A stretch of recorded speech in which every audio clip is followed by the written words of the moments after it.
It started with a conversation never meant to leave the walls of Windsor Castle.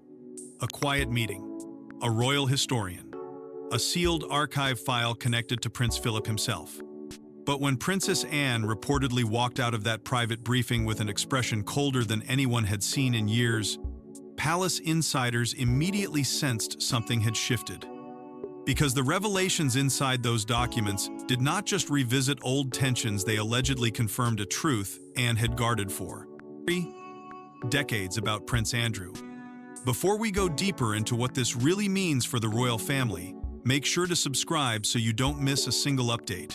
According to reports circulating among senior royal correspondents, the meeting itself was arranged with extraordinary discretion. No formal announcement, no public schedule adjustment, no acknowledgement from Buckingham Palace. Yet insiders whisper that several trusted royal archivists, constitutional advisors, and legal aides were quietly summoned to Windsor after a respected historian allegedly uncovered archived correspondence tied to Prince Philip's final years. Those documents, said to be part of a restricted internal collection connected to private royal briefings, reportedly carried observations so sensitive that even longtime palace staff were denied access for years. And once the contents began reaching senior members of the family, the atmosphere inside royal circles allegedly changed almost overnight. For decades, Prince Philip had been viewed as the monarchy's iron backbone, grueling, disciplined, relentlessly focused on preserving what he often described through private aides as the sacred duty of the crown.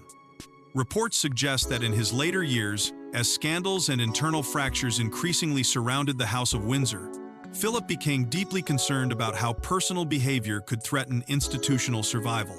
Various interpretations of palace correspondence now allegedly point toward 3 repeated anxieties involving public trust, royal accountability, and what one insider reportedly described as the dangerous erosion of discipline within the family itself. And according to those familiar with the discussions inside Windsor, Prince Andrew's name surfaced repeatedly during those exchanges. That revelation alone reportedly stunned several palace insiders. Because while public tensions surrounding Andrew have dominated headlines in recent years, whispers inside royal circles allegedly suggest concerns about him existed long before the world ever became aware of the full scale of controversy surrounding his reputation. Reports claim Philip had privately questioned whether Andrew fully understood the burden of royal duty, not because of one isolated issue, but because of what some within the institution allegedly viewed as a long-standing pattern of entitlement, recklessness, and resistance to restraint. And for Princess Anne, insiders say those concerns were never new. They had simply remained buried beneath decades of royal silence. What reportedly made the Windsor meeting so explosive was not only the historian's discovery, but the emotional reaction it triggered from Anne herself. Witnesses allegedly described her demeanor as unusually severe even by her famously stoic standards. She spoke little, listened carefully, and when discussions turned toward Philip's final reflections on loyalty and institutional responsibility, reports suggest the room became almost painfully quiet. Palace aides familiar with Anne's behavior claim she has spent years protecting the monarchy through discipline rather than emotion, often placing duty above personal relationships in ways few royals have ever managed. But insiders whisper that hearing Philip's private fears, seemingly validated after so many years, may have struck something far deeper than public observers realized. The tension only intensified once senior aides reportedly refused to comment when approached by royal journalists. That silence, according to several correspondents tied to royal administrative circles, immediately fueled speculation that the historian's findings touched upon far more than simple family disagreements. Some insiders allegedly began describing the situation as the reopening of an old institutional wound, one connected to trust, succession, and the quiet battle over who could truly be relied upon when the monarchy entered moments of crisis.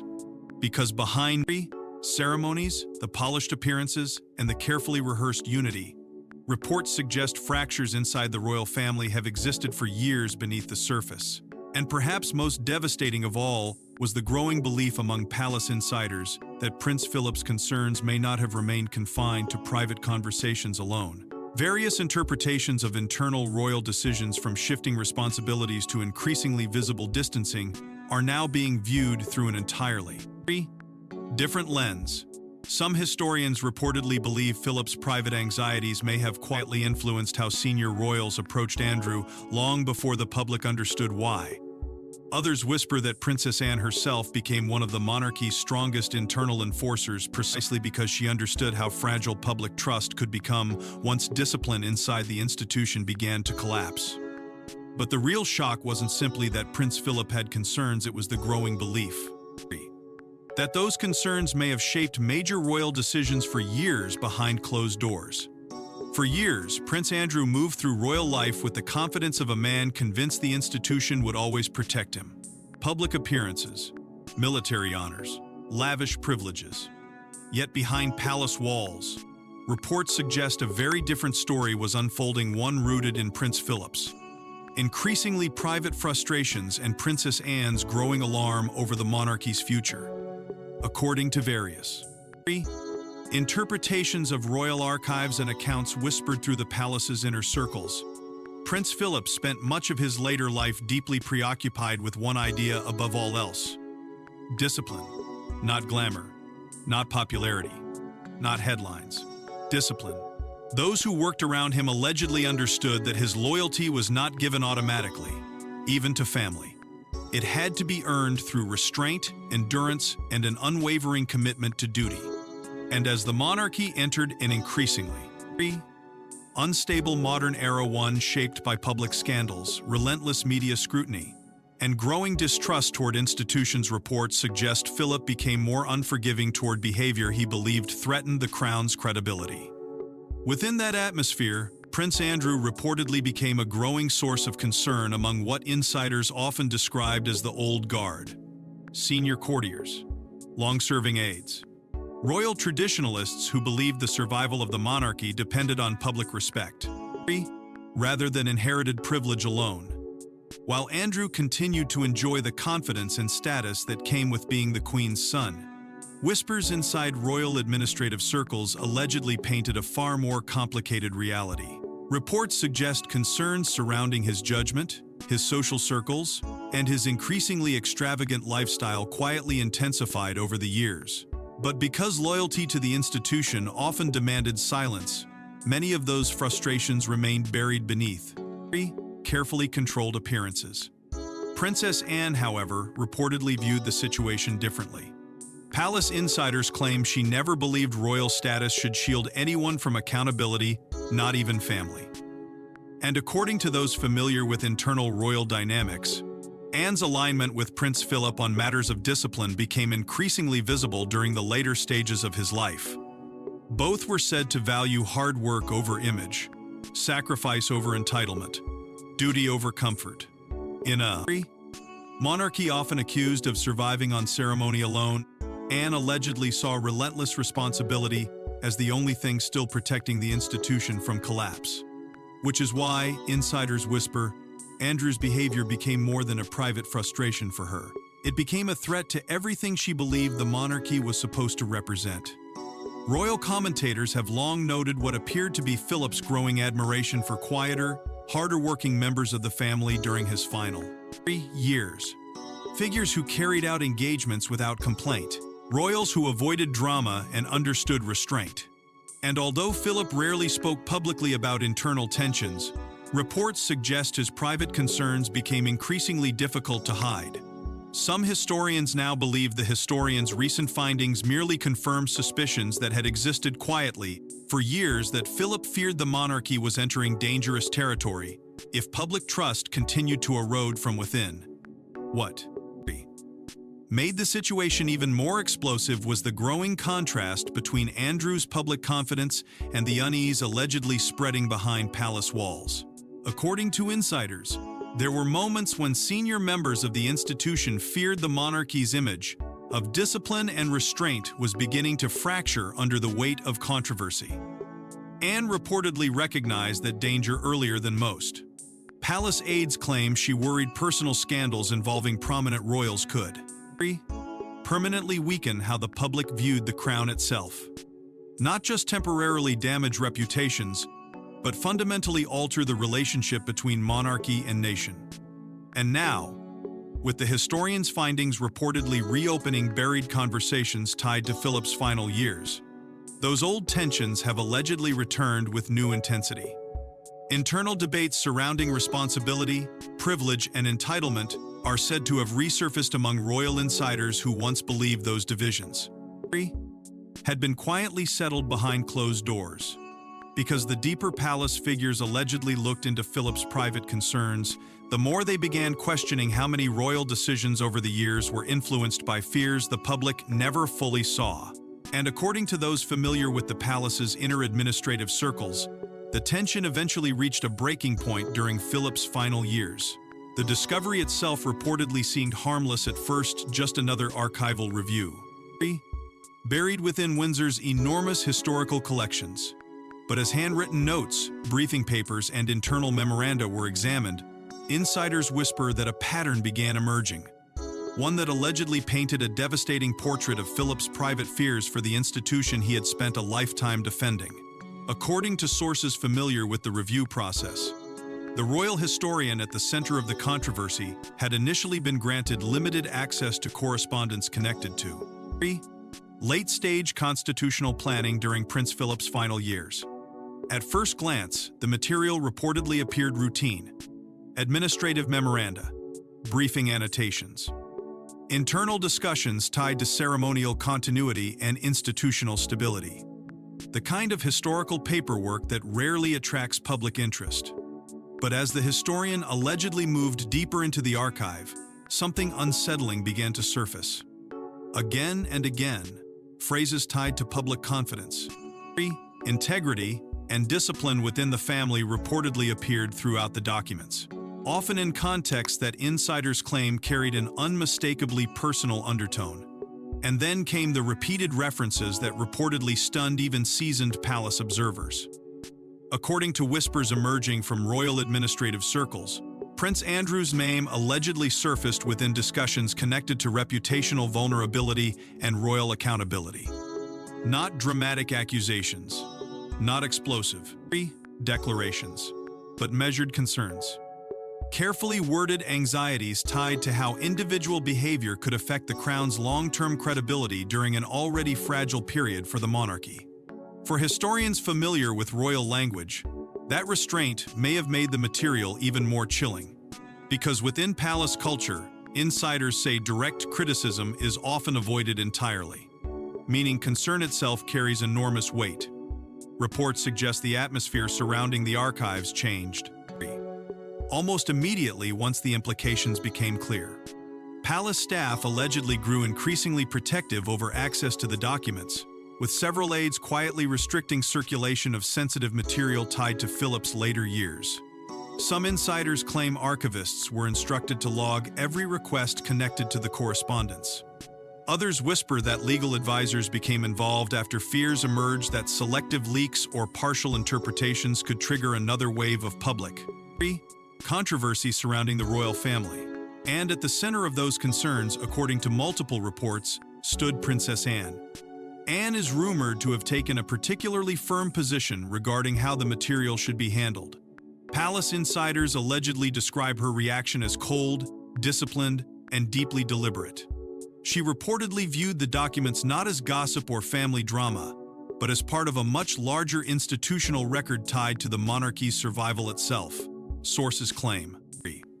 Anne insisted that sensitive files remain tightly controlled to prevent distortions, speculation, or political exploitation.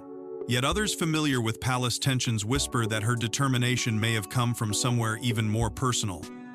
The growing realization that Philip's private fears appeared to mirror concerns she herself had quietly carried for years. What made the historian's findings so explosive was not simply the mention of Andrew. It was the broader picture allegedly emerging around him. Royal commentators familiar with the reports have described the material as deeply uncomfortable because it reportedly suggested that anxieties surrounding royal conduct were influencing discussions at the very highest levels of the institution during Philip's final chapter. Not temporary frustrations, not isolated disagreements, but ongoing concerns connected to public trust, legacy, and the monarchy's future credibility in an era already defined by instability and growing public skepticism. And according to several insiders, those revelations only intensified long-standing internal debates that had never fully disappeared inside royal circles. The battle between responsibility and entitlement, duty and privilege, institution and bloodline. Princess Anne reportedly spent years believing that the monarchy could only survive if discipline remained stronger than personal loyalty. The historian's conclusions, insiders claim, may have quietly strengthened her position more than ever before. Because if Philip himself privately feared the consequences of weakened accountability within the family, then Anne's warnings were no longer seen by some as harsh or uncompromising. They were beginning to look prophetic. But the deeper the historian looked, the clearer it allegedly became that Philip's concerns were not temporary frustrations, they were part of a much larger royal calculation. Princess Anne never needed dramatic speeches to make her position known. Within royal circles, her authority reportedly came through silence, precision, and what insiders often described as bureaucratic warfare. And as questions surrounding Andrew intensified over the years, reports suggest Anne quietly became one of the monarchy's most unforgiving enforcers. Unlike other senior royals who relied on charm, public affection, or carefully crafted appearances, Anne allegedly built her influence through something far more intimidating: consistency. Year after year, engagement after engagement, she maintained a reputation for relentless discipline that even seasoned palace staff reportedly found exhausting to match. Insiders claim there were few people inside the institution Prince Philip respected more deeply when it came to work ethic and personal restraint. And according to those familiar with the internal dynamics of the royal household, that respect became increasingly important as tensions surrounding Prince Andrew slowly grew more impossible to ignore. Palace. Insiders allegedly viewed Anne as the ultimate guardian of institutional discipline because she rarely allowed emotion to interfere with responsibility. Reports suggest she privately pushed for stricter accountability measures within royal operations long before the public understood the depth of concern circulating behind palace walls. While others hoped controversies would fade with time or media distraction, Anne reportedly believed every unresolved scandal left permanent damage beneath the surface of the monarchy. She allegedly feared that public trust, once fractured badly enough, could become impossible to fully rebuild. And in a royal system built entirely on symbolism, continuity, and confidence, that possibility terrified her more than any personal conflict ever could. As Andrew's controversies reportedly intensified over the years, insiders whisper that divisions inside the royal family became sharper and more emotionally charged. On one side stood what palace aides, allegedly described as the do-to-first faction senior figures who believed institutional survival had to come before personal loyalty. On the other side were family loyalists who reportedly feared the emotional and reputational consequences of allowing Andrew to become isolated publicly. Those tensions, according to several royal commentators, quietly reshaped relationships within the monarchy itself. Conversations became colder, public appearances more carefully managed, distances widened in ways that ordinary observers often sensed without fully understanding why. Anne, however, reportedly refused to compromise her position. Palace insiders claim she aligned increasingly closely with senior courtiers and constitutional advisors focused almost entirely on preserving public trust in the crown. To them, this was never simply about one royal family member. It was about whether the monarchy still possessed the discipline necessary to survive modern scrutiny. Reports suggest Anne viewed weakness toward scandal as a dangerous precedent, one capable of encouraging further instability inside an institution already struggling to maintain credibility in a rapidly changing world. Over time, various interpretations of palace behavior allegedly revealed a growing distance between Anne and Andrew in public life. Royal watchers noticed fewer visible interactions, less visible warmth, fewer signs of familial closeness during official appearances, while the palace never acknowledged any Formal fracture. Insiders whisper that Anne's silence often communicated more than public statements ever could. Within royal circles, aides reportedly referred to her approach as an iron protocol mentality, a cold but deliberate belief that the institution must remain stronger than personal relationships, even when the emotional cost became devastating behind closed doors. What made Anne's position especially powerful, according to historians familiar with Philip's later years, was the belief that Prince Philip himself shared many of those instincts. Reports suggest he admired Anne not simply because she worked hard, but because she understood something fundamental about monarchy. Survival depends on sacrifice, not comfort, not entitlement, sacrifice. And as scandals surrounding Andrew increasingly threatened public confidence, insiders claim Anne became more convinced than ever that hesitation could permanently weaken the crown's authority for future generations. By the time historians' findings reportedly resurfaced old fears tied to Philip's private concerns, Anne's long-held warnings no longer seemed excessive to many inside palace circles. They began looking disturbingly accurate. Because if Philip truly feared that discipline inside the family was collapsing, then the divisions surrounding Andrew were never temporary tensions at all. They were signs of a monarchy quietly struggling to protect itself from within. And eventually, according to those familiar with the palace atmosphere, even King Charles could no longer avoid the consequences of that internal divide. Inside the House of Windsor, loyalty has always come with conditions. The monarchy survives not through affection, but through sacrifice, restraint, and brutal calculation. And reports now suggest the conflict surrounding Andrew forced senior royals into an agonizing question. Should the institution protect the man or protect the crown itself? According to insiders familiar with the palace's internal climate, that question slowly began consuming conversations behind closed doors as Andrew's controversies deepened and public confidence in the monarchy faced increasing strain. Administrative advisors, constitutional aides, and longtime royal strategists reportedly feared that every new headline attached to scandal carried consequences far beyond personal embarrassment. Because within the monarchy, perception is power, trust is survival.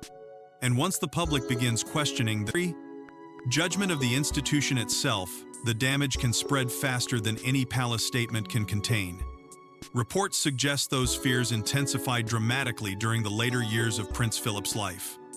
Royal historians have long described Philip as deeply aware of the fragile relationship between the crown and the British public, particularly during periods of instability. Unlike those who viewed monarchy as untouchable because of tradition alone, insiders claim Philip understood something colder and far more dangerous, that public loyalty can quietly erode over time until the institution suddenly finds itself standing on uncertain ground.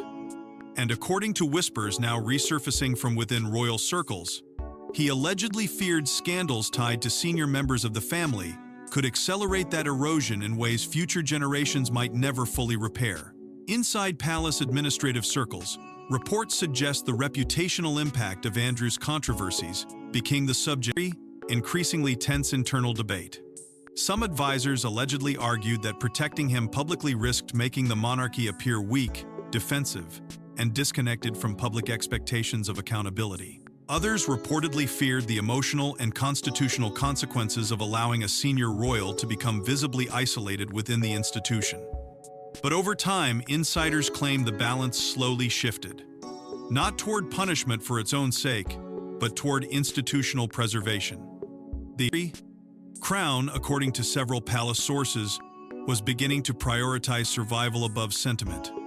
Princess Anne reportedly became one of the strongest voices pushing that philosophy forward. According to insiders, she consistently viewed the monarchy through the lens of responsibility rather than family emotion.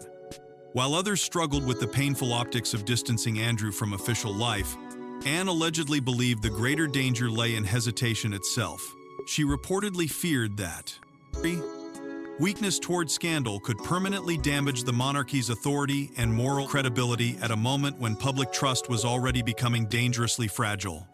For Anne, insiders whisper, loyalty to the institution meant accepting brutal decisions when necessary, even when those decisions carried devastating personal consequences.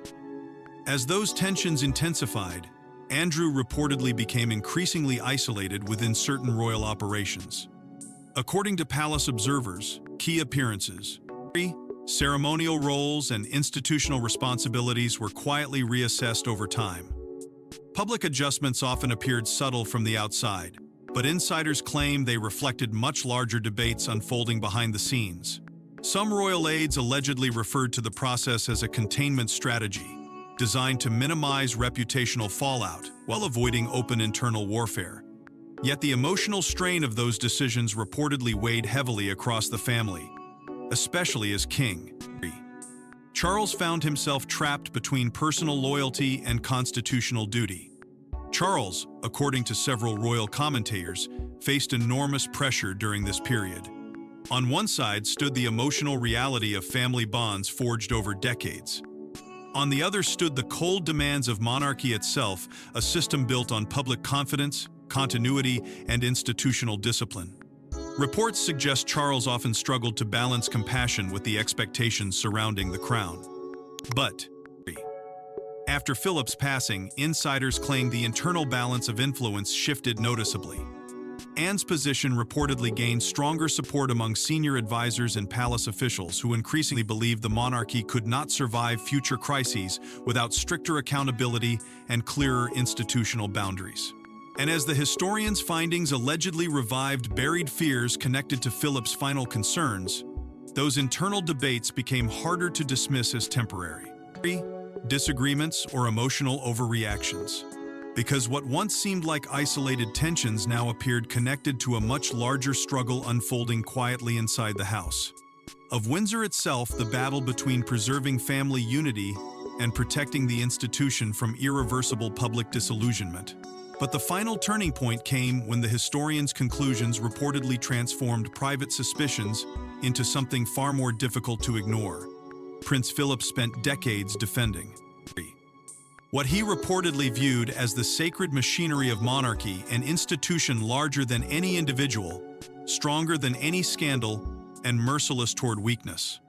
And according to whispers now circulating through royal circles, the historian's findings may have revealed the painful reality that Philip never truly believed Andrew could protect that legacy.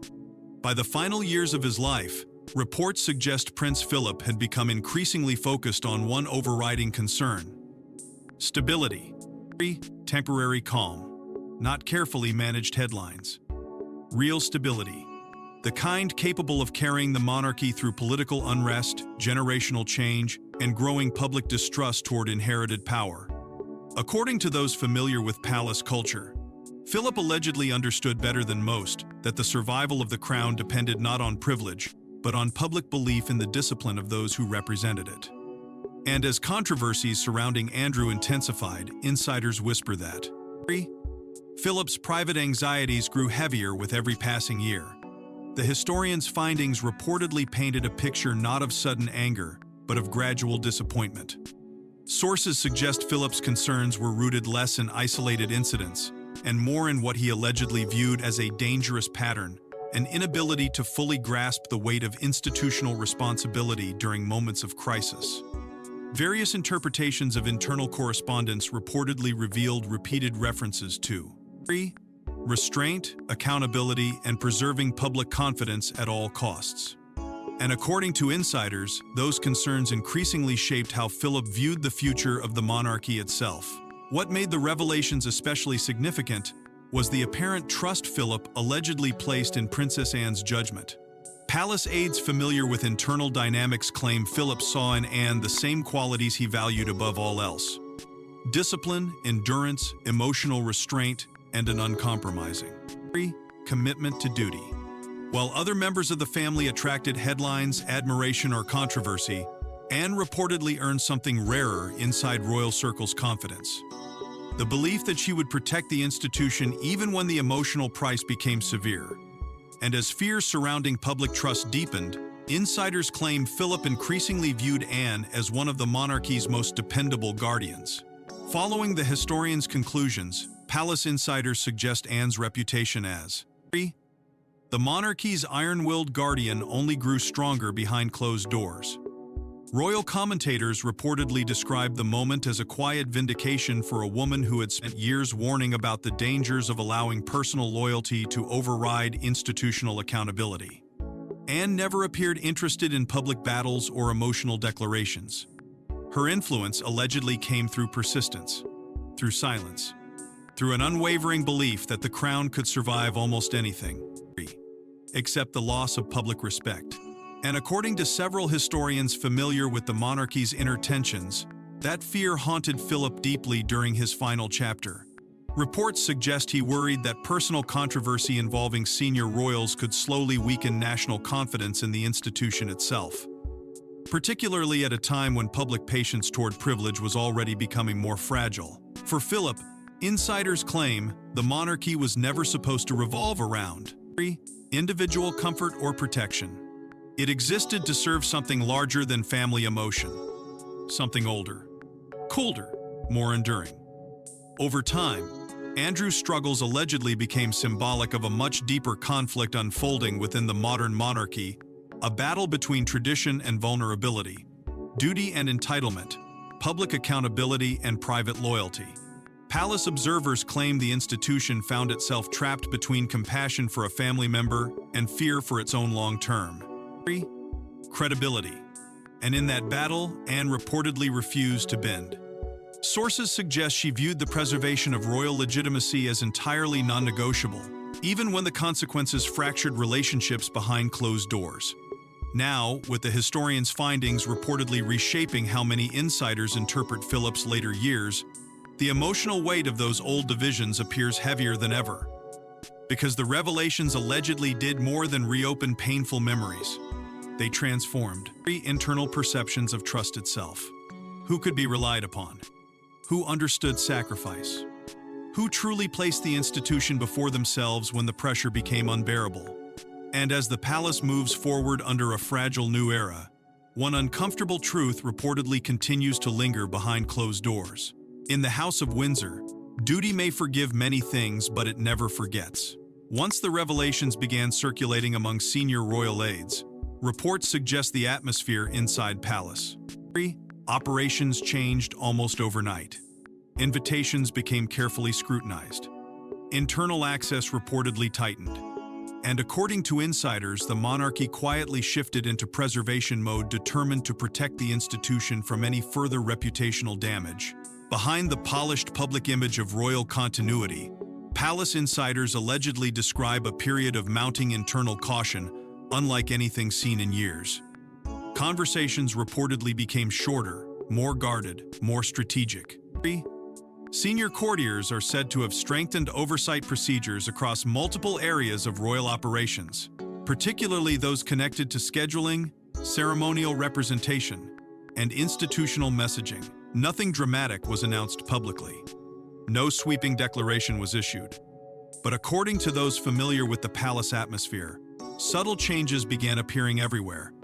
Access narrowed. Communication chains tightened.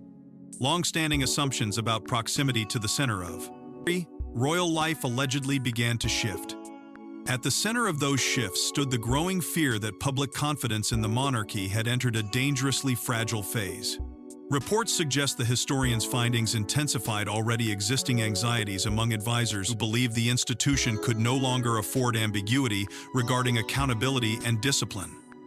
The concern, insiders claim, was no longer limited to one controversy or one individual.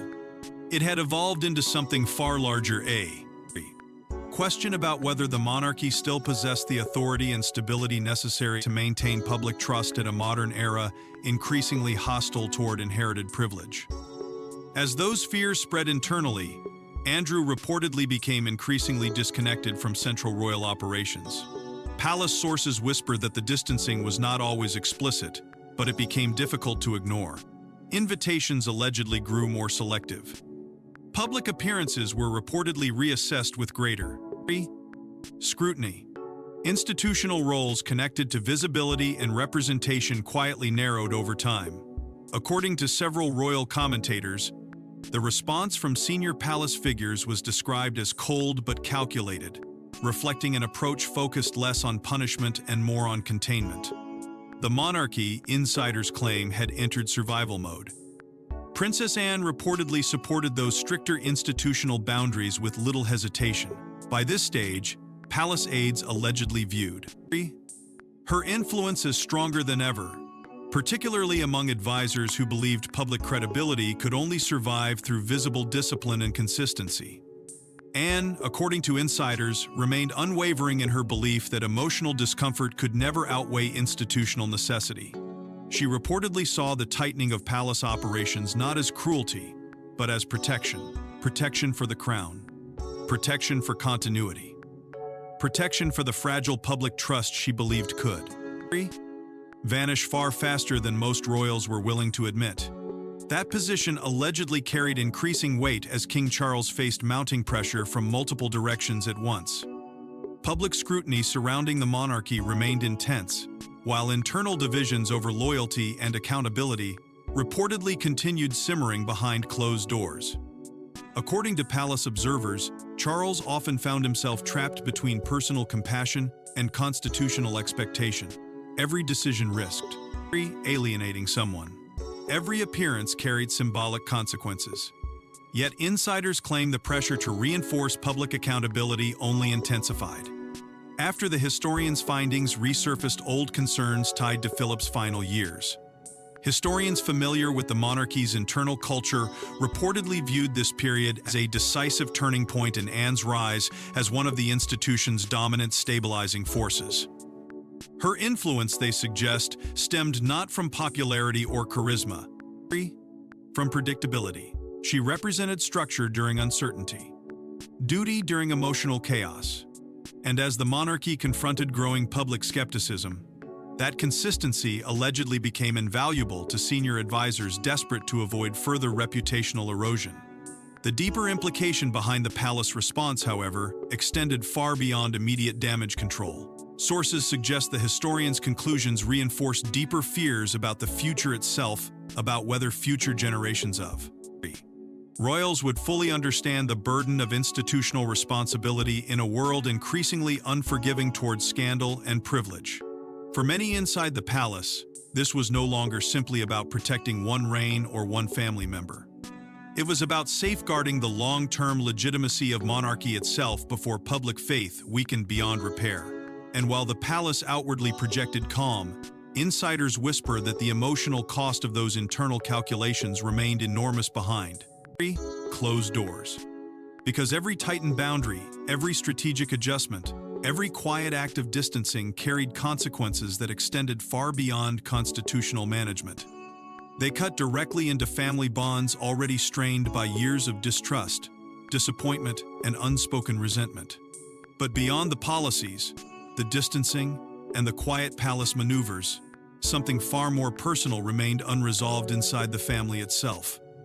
For Princess Anne, this was never simply about Prince Andrew.